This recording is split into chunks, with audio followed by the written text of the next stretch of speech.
Hey, good morning, guys. Mike, Chassis Parts Online again.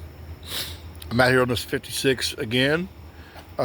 This morning I just took a flap disc to the frame where the paint was loose and peeling off so I can put some primer on this. I'm sure the customer's going to sandblast this frame and paint it or powder coat or whatever. But I'm going to put some primer on the inside of both rails and some on the outside where the paint was loose and peeling, cracked and stuff, just so it doesn't rust while I have it. Just gonna use some cheap rust metal primer. I guess it's not really cheap, it's kind of expensive, but that's what I'm gonna do this morning. And then we'll move to the next step, which means installing those two pieces. Those two pieces are done. They're in the they're in the shop hanging in front of the fan. The primer, last coat of primer is drying, so we're going to put those on here in just a little bit,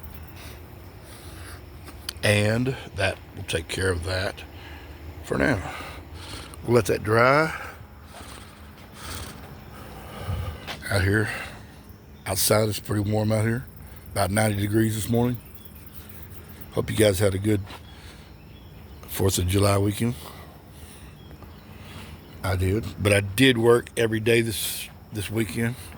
Not real hard, but like yesterday was just inventory, catching up, changing, putting part numbers on stainless washers, things like that. Organizing. Yeah, let me skip to the part where we start putting this back together.